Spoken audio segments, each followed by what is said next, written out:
It is 9 days to Christmas, and while the countdown continues, concerns over insecurity and rising cases of COVID-19 top major discourse in the country. There is, however, hope that many lives could be saved with the COVID-19 vaccine made available by Pfizer. Already, the U.S. and the United Kingdom have rolled out vaccines, beginning with the most vulnerable health workers and the elderly. Nigeria is yet to get the vaccine. And there are indications that the country might enter a second lockdown if figures of new infections keep rising at this rate. Well, joining me in the studio is Pascal Achunine of the Health Emergency Initiative. Good morning. And first, let me congratulate you on the recent award from the Future Awards, the just concluded Future Awards. Congratulations. Thank you. On what you do. Thank you so much. Thank you for having me too. Yes, thank you for coming. Now, the issue are the concerns being raised with regards to the rising number of cases. But then a lot of people believe that with the recent vaccines that have been made, that seems to bring a glimmer of hope for a lot of people. But there are also concerns with what should be expected once people take the vaccines, because there are also reports. Controversy also trailed those reports about the fact that there are reactions to these vaccines, who should take it, who shouldn't take it. But talk to us what you know about this vaccine and what should be expected when it is taken. So the vaccine is most effective for prevention. Right. So if you have someone who is already in the ICU, there's very little the vaccine can do, because the chances of survival is very, very low. And we also need to dimension it in the context of the vaccine is yet to get to this part of the world. If you look at the US and other locations, and the UK and the Western world, where the vaccine was invented, they're still grappling with COVID-19 challenges. The death rate in the US as at 2 days ago was 300,000. So as much as we saw a communication or a report from the Honorable Minister for Health that Nigeria is ordering for 20 million. Yes. There's a timeline between the time the vaccine would be shipped, in fact, approved and sent to us, and when it will get here. All right. But we have a crisis right now.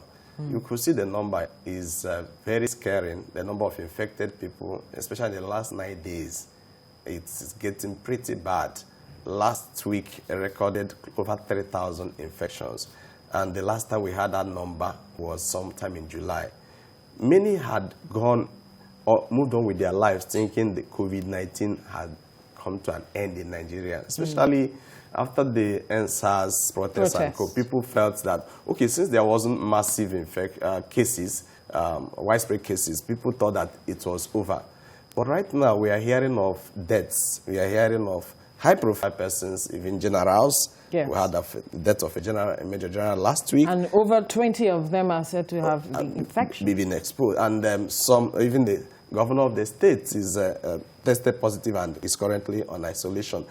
And we think that is a white man or big man's kind of infection. It doesn't concern us. So the truth is, before I come back to the vaccine, is that what do we do now to make sure that before the vaccine gets here, we are still running as a nation, we are still alive? Do we have proper response program for this increasing number daily? The figure shows 748 as at yesterday, and that's as for the few that have been able to conduct tests. So that may not properly be a reflection. May not reflect the true picture. The true picture, because many are not aware that they could still go to the testing centers and access testing free. Right. Most of the tests you see conducted, they are essentially related to those who are traveling in or out. So, but we have that scary figure. But and there are also those who are asymptomatic. We have to mention. Yes, many are very asymptomatic, and so and we are going into festive season, as you pointed out in your report. So people have lowered their guards. Everybody has thrown the caution off the wind, and we are in celebration mood. The tragedy is Is there anyone that is enforcing the protocols? Is there anyone, what is those saddled with the responsibility of ensuring compliance, what are they doing? And that is where the danger is, because if this level of infection continues and the community transmission explodes, we don't have capacity. If you check what happened in Switzerland, in Belgium, at the time, the infection was so high that the ICU couldn't handle it. We don't even have 1% of the capacity those people have. Right. And we are ignoring this. And the Harmattan season is close by. So that can also worsen the situation. We are ignoring this.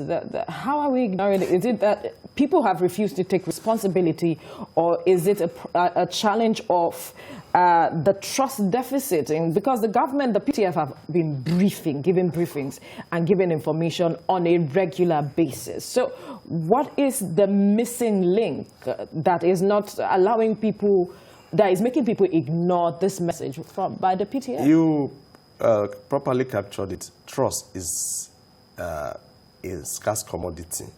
Most people do not trust what comes from the government, especially with some experiences in recent time. And the people too feel that if I die, I die. So many have got to poverty and hardship and several other factors have made people that they don't care anymore. But that is being defeatist. We must wake up as government. Government must wake up to ensure, let's say in Lagos State, for instance, if you cast your mind back, the Minister of Environment deployed some measures to make sure that markets, motor parks, and other facilities comply with certain environmental requirements. Absolutely. So there could be an activation of similar measures. Okay, if this is a religious organization and you send maybe Safety Commission, Lagos State Safety Commission, that certifies facilities before they open, or clubs, and they are violating this. You could see what happened to the actors in Uganda. They did not take it for granted. Musicians, actually. The musicians, sorry. So what it means is that if those who are saddled with responsibility of enforcing take it very serious, but you see some significant change. But more importantly, engaging the people. And you must identify trusted actors, social sector actors, who can work with you to reinforce and buttress your message. And very importantly, it's also very critical to ensure that as the media and even the government must intentionally run something like advocacy. Besides the periodic occasions you call people's attention to the protocols. Yes. You can run something like documentaries. X number of people died. Former president of Ghana died recently because of COVID-19. So there will be such enlightenment program that goes beyond the way we've been saying, okay, don't wash your hand, use your nose mask and all that. I am certain that if there's a collaboration, even Kakovic getting involved in the process, I will see significant change. Otherwise, this will potentially be serious danger. As it is right now, with the rising cases, we will still get back to the vaccine. True. Yeah.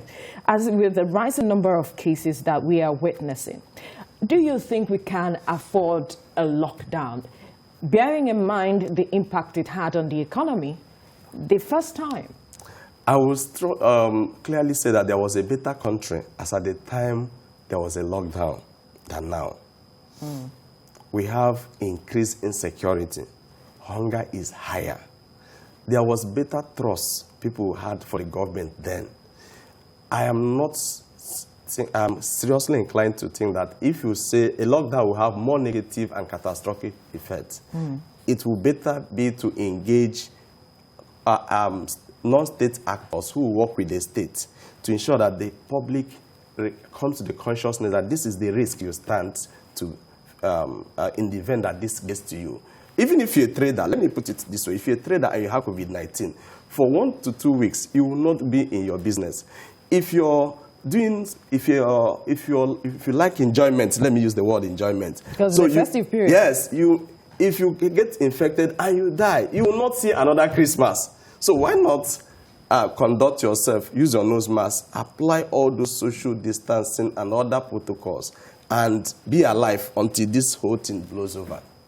Now, let's get back to the issue of the vaccine, Yes. which you were talking about earlier on. And you said it is more for prevention. It is not to treat those who have been infected.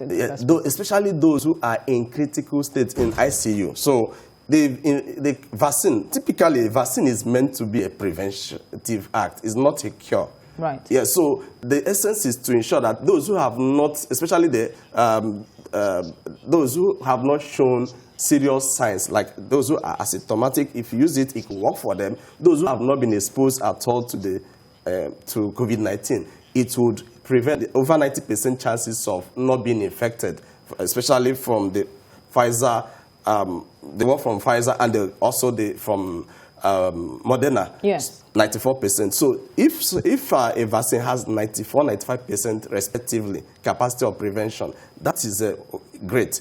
But if you have been infected or you're already in critical condition, it will do little or no good to you. Right. So we are not expecting it from the conversation that Dr. Ngozi Okonjo-Iweala and some others have shared. We are not expecting that the vaccine will be here earlier than the middle of first quarter of next year. Well, because some other countries, that is the first world countries, are still trying to get their own supply of even this vaccine. So True. before it gets to Africa, it might take a longer time. Yes. And that is why it is essential for people to take precaution. True. And even when it gets to Africa, what methodology has been deployed to ensure that it trickles down, not that a few persons, maybe the elites or those who have access to state resources will be the only ones. Because the tragedy about this infection is that you could take the vaccine as yourself and your immediate family, but your house help could get infected while so it doesn't protect you from infection even after No, it does. it. But I mean, what I'm saying is that there is still a risk. Right. After all, there's still, if you look at it, it's 95%. So there could still be a chance that you might. And there's a limit to what, I mean, COVID-19 showed that science also has certain limitations. Right. So let's be large-hearted, let's be charitable.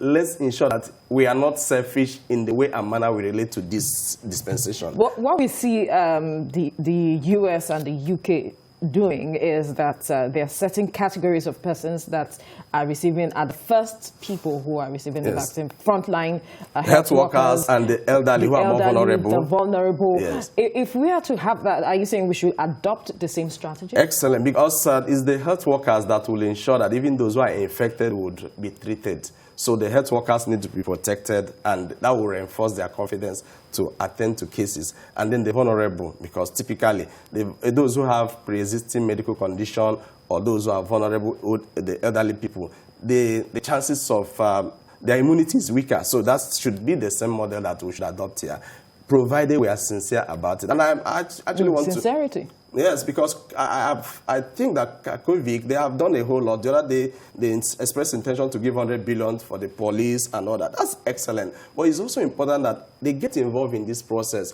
and not just making funds available, but integrating monitoring and evaluation processes that ensures that we can track how the vaccine comes in, how it is utilized, and there could be accountability at every phase of it. And then we see get results to know who should be administered at the end of the day, because there are talks about reactions and some other limitations to all of these vaccines. And so if we are able to track, we know where and what to make adjustments. I guess that is what we're trying to say. True. But then again, you know how we are with data in Nigeria.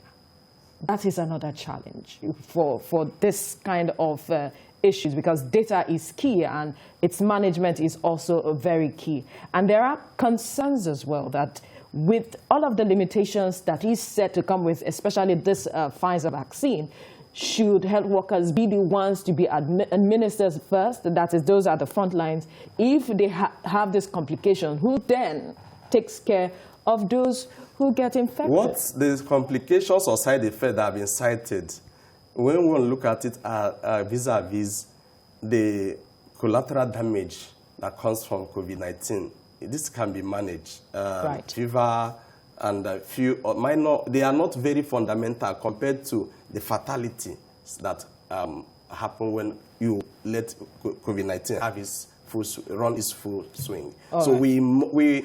it's also an exploratory thing, initiative, because if you look at it in the last, most vaccines don't come out in less than 9 months as it happened now. But because everybody knows that this one has defied many solutions, so there could be further improvement by the inventor, those who invented it, and even the science community, that okay, this first phase may be having these limitations in terms of side effect.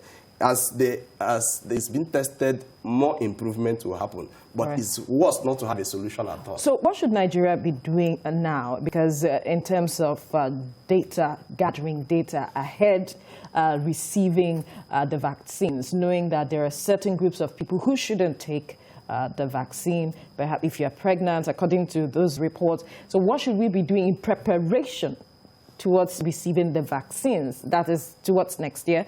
And also, there are also talks about the fact that there is a shelf life. The vaccine cannot stay in a certain temperature. It has to be in a particular temperature. So what should we be doing in preparation towards receiving these vaccines? What I see about Nigeria is that when there's a political will or a sincerity of purpose to get things to work, we achieve it. Right. If the federal government or the private sector and social sector decide to work sincerely, they would be able to defeat this current menace. So, including having the critical entities like Nigeria Medical Association, all the professional bodies, incorporate them into the process of identifying, mapping where the vaccine should go. Look at which states have higher incidence of infection. You could see Kaduna, you could see Abuja, you could see Lagos, and some other areas where the incidence of the menace is high. So those areas may be given priority. Of course, the Nurses Association and all of that, they incorporate them, ensuring that, okay, have like a war room situation where you can get the data and monitor who has received, what stock do we have, how are those stocks being utilized. And the second question you asked about the power, preserving it. Yeah. We have a peculiar situation. So power is not stable here. But where there is genuine commitment by government and the private sector, and I still always make reference to Kakovic, led by CBN and other private entities. If they are sincere to say, okay, this thing is a common enemy, let's fight it together. We can go back to our old ways, but let's even deal with this. Because if this number starts getting to 3,000 per day, 5,000 per day, 10,000, of course, we don't even have enough facilities where people can be treated. We don't have enough health personnel who can handle it. So if we can use certain measures like,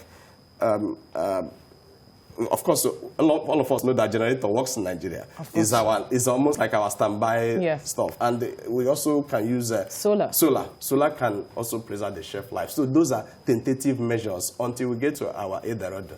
Eldorado, indeed. So let's quickly, for a purpose of reminding people what caution to take. They say prevention is better than cure.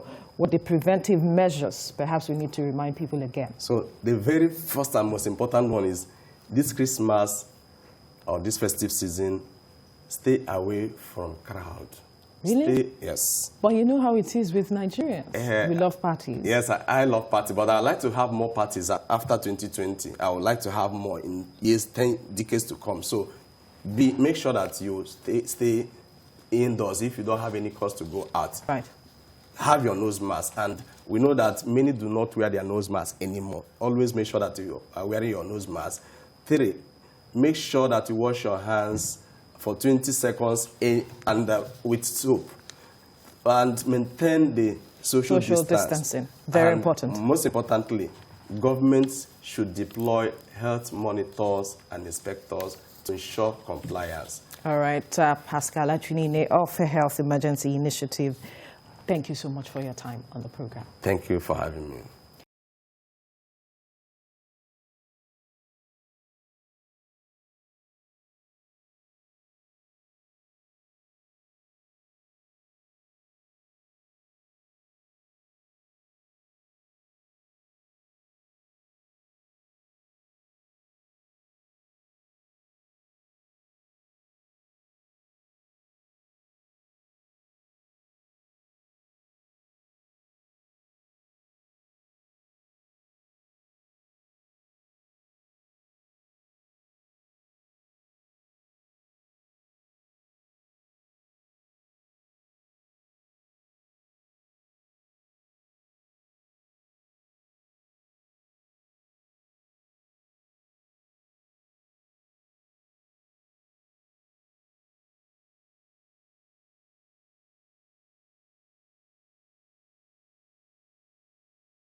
It's time to know what's on the front page of the Nigerian newspapers. And with me in the studio is lawyer and social development advocate Jide Ologun, as well as social commentator Smart Akpejoye. Gentlemen, good morning. Good morning. Thank you for joining us on TVC Breakfast. Welcome. All right, we head straight to the papers now, and I begin with the blueprint. Outrage over Kankara abduction. Presidency not an award. Let's stop grandstanding. Senate. All right, we move to the front page of the blueprint now. Leadership newspaper, Sam Nda Isaiah, Senate honors media mogul observes 1 minute silence at a plenary. Katsina attack, abducted school children are in Zamfara forest. Masari. On the front page of the Vanguard now, pay ransom, free our children from bandits. Parents beg federal government. 17 students found, says Masari. More students appearing from bushes. Masari aid. We thought the bandits were policemen, SKP. Boko Haram claims responsibility for Kankara school kidnapping. Teachers threaten to shut down schools. Zamfara shuts boarding school. And then we'll move to the front page of the Guardian newspaper. Banks sack 7,957 in 9 months.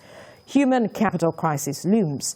42% of contract staff make payroll. Operators grappling with skill inadequacy. Planned competence test not triggered by noticeable gap. CBN. From our record, only one bank retrenched, says NUBIFIE. All right, to the front page of the Business Day, Nigeria slummers as peers step up hunt for private capital. And to the front page of the Daily Sun now, why we abducted students of Kankara by Shekau. Reps charge federal government to rescue them. APC government insensitive. The PDP reacting there. UK flays kidnap. NUT threatens strike over poor security. To the front page of the News Direct, Reps suspend 774,000 special public jobs. Blast Kiamu states selection committees for bypassing NDE. Call for reinstatement of sacked NDE boss. Demand for NDE list of beneficiaries. Then we move now to the front page of the Nation newspaper. 17 pupils returned from forest as ACF knocks federal government. That's the Iowa Consultative Forum reacting. Parents seek safe return of boys. Governor raises hope of rescue. And to the front page of the national economy, federal government will block SIM cards without NIN registration. We'll be looking at that story shortly. And we move now to the front page of the Punch newspaper. Mass abduction. Student recount near-death experience before escape. Abducted schoolboys divided into batches. Boko Haram claims responsibility. Bandits assisted me to escape. JSS student. Zamfara shuts boarding schools. Iowa Consultative Forum decries federal government's lamentations. Says Nigeria not secure under Buhari. To the front page of the Daily Trust now. Katsina abduction. Shekau may ask for prisoner swap ransom. Experts. Don't let the boys be turned terrorists. Federal government military silent of Boko Haram claim. Mixed reactions in Kankara. 10 schools closed in Zamfara. Education under siege. Amnesty ACF reps react. And finally, on the front page of the Daily Times, COVID-19, border closure, others jack up inflation in Nigeria. All right, gentlemen, let's look at the front page of the national economy now, talking about federal government to block SIM cards without the NIN registration. And just some weeks ago, we had that the NCC was trying to do an audit. And so it asked that there shouldn't be any form of registration. And this is coming up now, saying given 2 weeks for Nigerians who haven't registered or synchronized their NIN registration with their SIM card to do so, or else they risk their SIM cards being blocked. I'll start with you, Jide Ologun. The NIN registration is a database for the government, so it's quite useful and it has a global engagement. But having said that, the next question is, how many Nigerians have been effectively registered? Because I can tell you, it took some about 2 years to get registered. So for those who have not registered, I don't know how they're going. The camel is going to get through the eye of the needle. So we need to synchronize our processes. If this is a requirement, make it easy for people to engage. And I may be challenging the system this morning again with a practical visitation. Go to the office of the National Identity Management in Alausa in Ikeja and check the infrastructural base. So we need to get serious. I think in Rwanda, you may register a company, open a bank account, get your tax, whatever, within 48 hours. But it's not the same. Even to register an NGO in Nigeria now, to get the consent before you even apply for the availability of the name approval, it will take you about 2 months. So that is the issue, except, and this comes under perception management in public relations, it is just for the government to make money. Really? Is it because? Yes, because right now, if the telecom provider, if they comply, and that's another issue, that means if you have your line blocked, you must now rush to go and register if you have not registered. Yes. At what cost? You see, so it's not out there yet. It's not clear. In the civilized society, on a consistent basis, the government focuses on simplifying the processes. But the reverse is the case here. So good intentions, but please don't frustrate the people. Okay, and that is where I will take it from, for SMART to react to good intentions, but don't frustrate the people. That is what he's saying. Yes, let me take it from where Jide have just talked. It is frustrating getting registered with the names, or what they call themselves. Sometime when they talked about that they were going to use, that you cannot write JAMB without having been registered with the National Identification Card, I did a survey. You see, virtually, go to some of the banks that, like Zenith Bank was registering some, had a center in Ikorodu. Prospective JAMB candidates go to sleep in the premises. Wow. They have a center in Laspotek. If you see the place, it's more chaotic than a marketplace. Now, there are some places in some schools, when you get there, even when you get there by 2 a.m., the queue is over 2,000, and they will tell you they cannot register more than 200 in a day.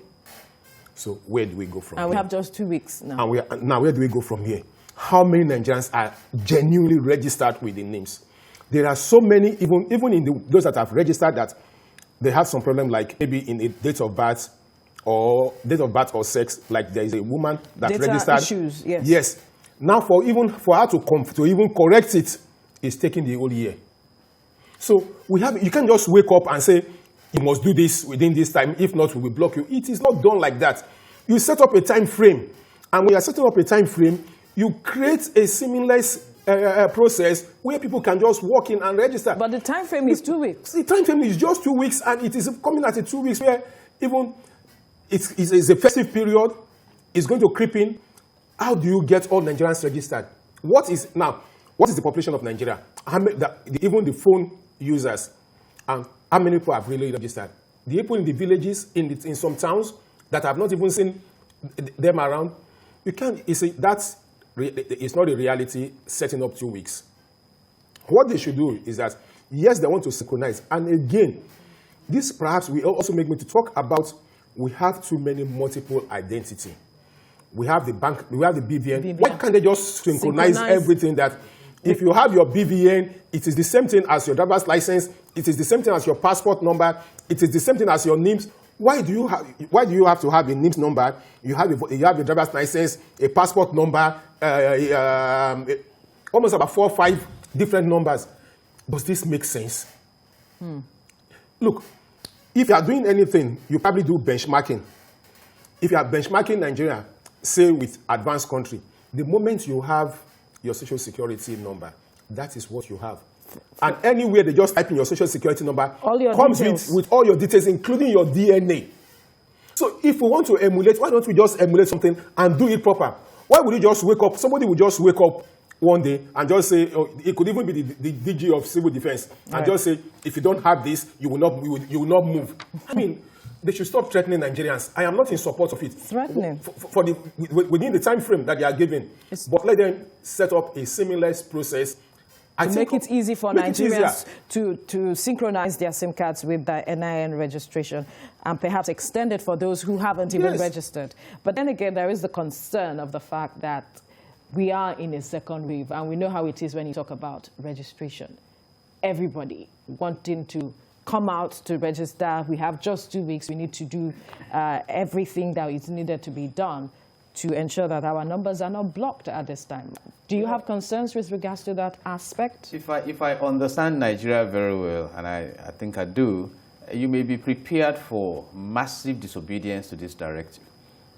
Not just on the side of the customers, but the business stakeholders also. Because you must have considered the implications of this directive on the business. Even with, I don't want to focus on the issue of 2 weeks. That is ridiculous. Now, the report we are having is that the inflation rate in Nigeria is rising because of border closure. So who advised on the line border closure? In the first place, we need to be proactive. We need to be progressive.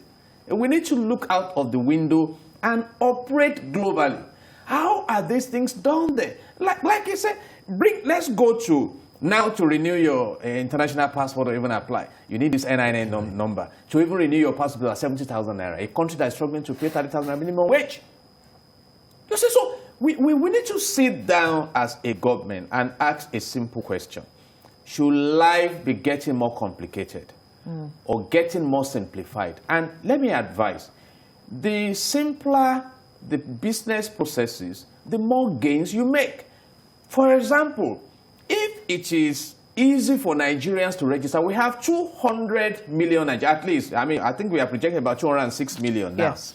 Let's even assume you are collecting 3,000 naira from them to register, and this registration is easy. In fact, they can even go to the telecoms providers and in their office set up a portal and get registered and paid into the government coffers. How much will you be making? It's unfortunate that some people just gang up in this country, so I suspect, and make money from the citizens. And despite the money they are making, they make life difficult. How easy is it to clear your vehicles at the port? That is even if the vehicle has not been vandalized. We need to re-engineer this country and become progressive. All right. If not, the prosperity we should be benefiting from may be far away from us. All right, let's move now to the front page of the story on the front page of the Daily Trust now, talking about the Katsina abduction, where over 300 boys were abducted, and just yesterday, reports coming out said that Boko Haram claimed responsibility for the kidnap or the abduction of the boys. And now experts are saying that Sheikh may ask for a prisoner swap and ransom. I wonder what you see with regards to this.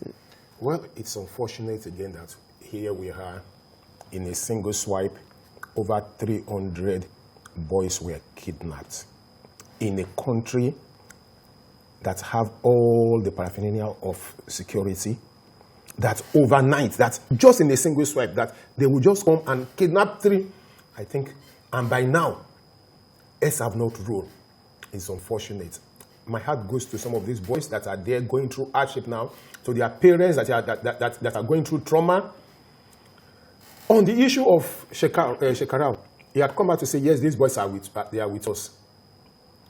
The governor have said, yes, these boys, they are in one of the forests in Zamfara.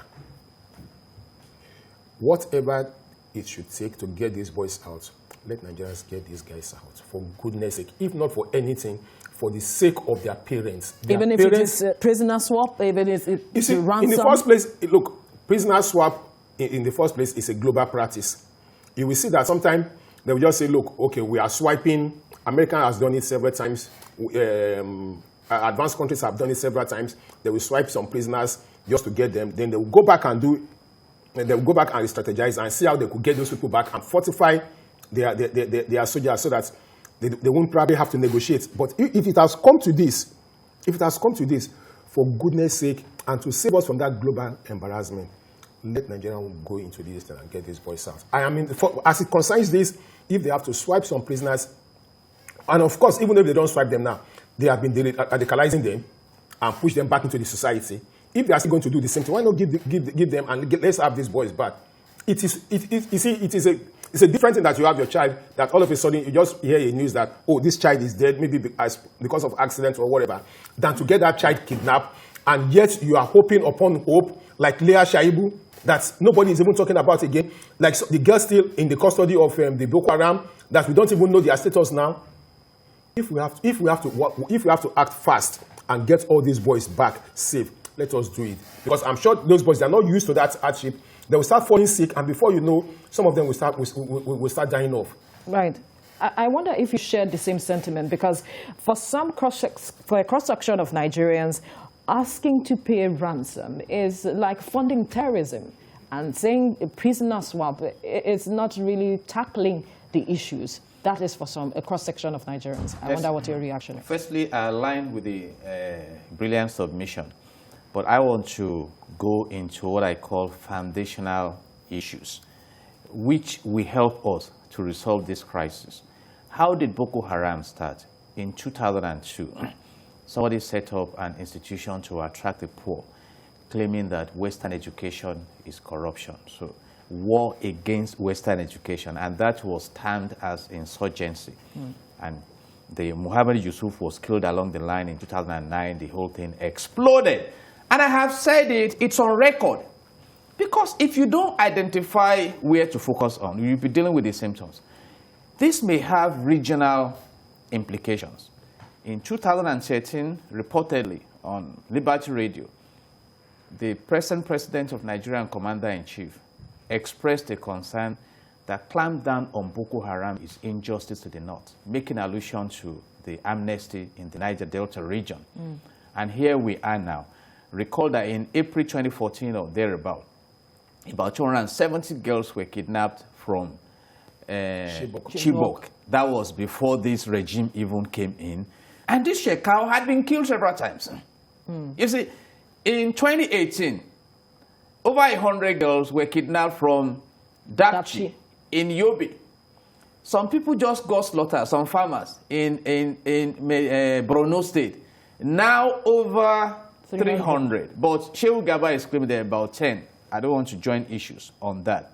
The big question now is, if you look at the mode of operation, they came with motorbikes. So Nigeria has descended so low that that population of students will be kidnapped with motorbikes.